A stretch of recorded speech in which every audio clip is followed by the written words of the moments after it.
कई लोग जो है, मैं खुद जो है गवाह हूँ, कई लोगों से अवैध वसूली किए हैं, मेरे सामने पैसा कई लोगों से लिए हैं। लेकिन में सब पुलिसकर्मी पैसे भी मांगते हैं जा करके। बताइए, इस तरह से अगर हमारे देश की कानून व्यवस्था चलेगी तो कैसे काम चलेगा? क्या आप अपने बच्चे के सुनहरे भविष्य की तलाश में हैं?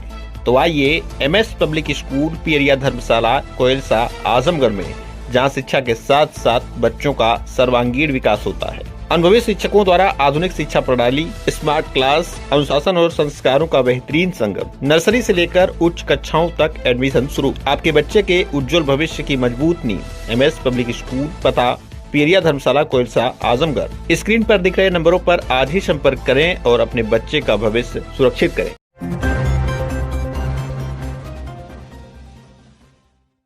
सड़क छाप गुंडे जैसा बर्ताव कर रहे अतरौलिया थाने के पुलिसकर्मी, आम जनता त्रस्त। आजमगढ़ जिले के अतरौलिया थाने पर तैनात कुछ पुलिसकर्मी सड़क छाप गुंडों जैसा बर्ताव करते हुए नजर आ रहे हैं। आम नागरिकों से वे ऐसे बात करते हैं मानो आम नागरिक उनके लिए कीड़े मकोड़े के समान हो। साहब कहीं रास्ते में चल रहे हों और उन्हें कोई दिख जाए तो उसे कीड़े मकोड़े की तरफ डांट कर हटा देते हैं। कम से कम पुलिस कर्मियों को इतना तो लिहाज होना चाहिए कि किससे किस तरह से बात करना है। आम नागरिकों का आरोप है कि रात्रि गश्त के समय पुलिसकर्मी नागरिकों की सुरक्षा नहीं बल्कि रोड पर गुंडई करते हैं। आम नागरिक किसी काम से अगर बैठा है तो जबरन उससे बिना मतलब की पूछताछ करते हैं। यही नहीं, उसे डराते धमकाते हैं और दबे आवाज में कुछ लोगों का कहना है कि उनसे पैसे भी ले लिए हैं। फिलहाल इस बात में कितनी सच्चाई है हम इसकी पुष्टि नहीं करते हैं, यह जांच का विषय है, लेकिन इस तरह के आरोप बेहद ही गंभीर हैं। आइए दिखाते हैं विनोद राजभर की एक खास रिपोर्ट। नमस्कार, तेज न्यूज देख रहे हैं आप। मैं हूं आपके साथ विनोद राजभर। रात को लगभग 11:40 के आसपास हो रहे हैं और आप एक बार दिखा दीजिए कैमरामैन। अमर शहीद राजा जयलाल सिंह संयुक्त जिला चिकित्सालय के सामने हम लोग इस वक्त खड़े हैं। आप देख सकते हैं हमारे साथ एक लड़का है, आपको आशीष नज़र आ रहा होगा। आशीष इधर आ जाइए आप। आशीष हमारे साथ आए थे। दरअसल हम इनको छोड़ने के लिए यहाँ आए थे। ये जा रहे हैं दिल्ली, इनकी बस आ रही है। बस का क्या नाम है? बस का नाम पता है? कैनेडियन करके कोई बस है। और ये देखिए लाइव लोकेशन जो है बस की, मैं चाहूँगा कैमरामैन दिखा दीजिए। ये देखिए लाइव लोकेशन बस की है और बस आ रही है। टिकट है? टिकट आपके पास? टिकट दिखा दीजिए, टिकट दिखा दीजिए बस की।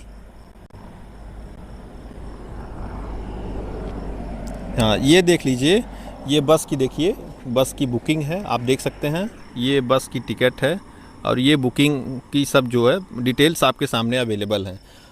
अभी हम लोग यहाँ बैठे थे। दो अतरौलिया पुलिस, जो अतरौलिया थाने की पुलिस है, दो पुलिसकर्मी आए, गलत तरीके से हमसे मिसबिहेव किए। आकर के उनको पूछताछ करना था तो वो आ सकते थे, हमारे पास आकर के पूछताछ कर सकते थे। यहाँ रोड पर खड़ा होकर के बोल रहे हैं कि इधर आओ। मतलब बोलने का तरीका तक नहीं मालूम है पुलिसकर्मियों को। कम से कम आदमी से बोला कैसे जाता है, कम से कम ये तरीका तो मालूम होना ही चाहिए। इधर आओ, तुम तड़ा करके बात करें। मैंने कहा क्या बात है बताइए। कह रहे हैं यहाँ गाड़ी क्यों खड़ी की? अभी तक गाड़ी हमने टच नहीं किया, आप आकर के देख सकते हैं। मैं चाहूँगा कैमरामैन दिखा दीजिए। ये देखिए रोड से एकदम, ये देखिए रोड साइड से मैंने नीचे गाड़ी खड़ी की है। मैं भी पत्रकार हूँ, मुझे इतना पता है कि गाड़ी रोड पर नहीं होनी चाहिए। रोड के बगल में मैंने गाड़ी खड़ी की है। कह रहे हैं यहाँ से गाड़ी हटाओ। अब बताइए, यहाँ सामने देखिए पानी है, क्या मैं इस पानी में खड़ी करूँगा गाड़ी? कम से कम इतना तो समझना चाहिए अतरौलिया थाने की पुलिस को। इतना कॉमन सेंस होना चाहिए कि पानी में गाड़ी कोई खड़ा करेगा? इन लोगों को इतना नहीं समझ में आ रहा है कि कितना ये सरकार कहाँ ले जा रही है, पुलिस व्यवस्था कहाँ जा रही है, सरकार क्या करना चाहती है। भगवान भरोसे यहाँ की जनता है बैठी और भगवान भरोसे सब व्यवस्था चल रही है। ज़रा आप सोचिए, एक थोड़ा अपने दिमाग पर थोड़ा सा जोर दीजिए। अगर कोई अपने भाई भतीजे को छोड़ने आए तो क्या उसके साथ इस तरह से होगा? मैंने टिकट दिखाया उनको, वो सब एक नहीं मानने को तैयार थे, बस केवल बहस कर रहे थे। कम से कम उनको इतना सोचना चाहिए कि एक पत्रकार से इस तरह से बहस करना कहाँ तक ठीक है। आप पत्रकार छोड़िए, एक आम नागरिक से भी बहस नहीं करना चाहिए। अगर कोई छोड़ने आया है, आपको टिकट दिखा रहा है, सब चीज़ों से वाकिफ़ है, वो एक समझदार परिवार का लड़का आपको लग रहा है, तो इतना परेशान करने की क्या ज़रूरत है? उनको मैं कोई चोर डकैत लग रहा था? मैंने बताया कि मैं पत्रकार हूँ। इसके बाद भी उनके समझ में नहीं आया और जब मैंने इस संबंध में जब वो चले गए, हमने कहा आप जाइए। मैंने उनसे कहा प्लीज़ आप जाइए, जो भी होना था हो गया, आप जाइए।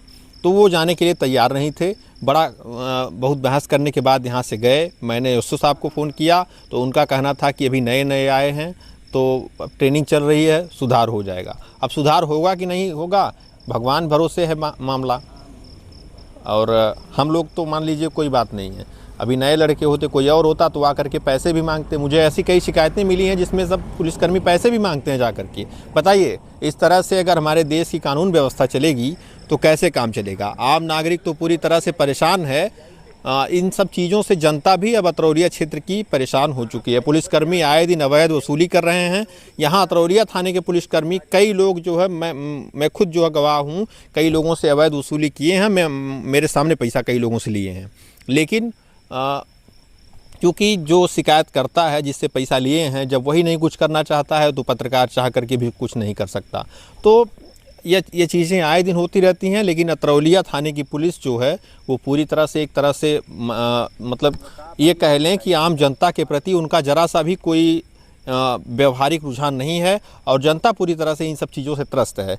अब देखना यह दिलचस्प होगा कि यह वीडियो यह खबर जब चलती है, ये अभी देखिए मैं दिखाऊंगा, बस भी आने वाली है तो मैं वो वीडियो में ज़रूर दिखाऊंगा जिससे हमारा जो है भाई जाएगा। तो इस तरह से आप समझ सकते हैं कितना जो है अन्याय अतरौलिया थाने की पुलिस कर रही है। फिलहाल आने वाला वक्त ही बताएगा कि अतरौलिया थाने की पुलिस अपने आप में सुधार करती है या नहीं। ऐसी ही तमाम खबरों के लिए आप देखते रहें तेज न्यूज़, जुड़े रहें हमारे साथ। धन्यवाद।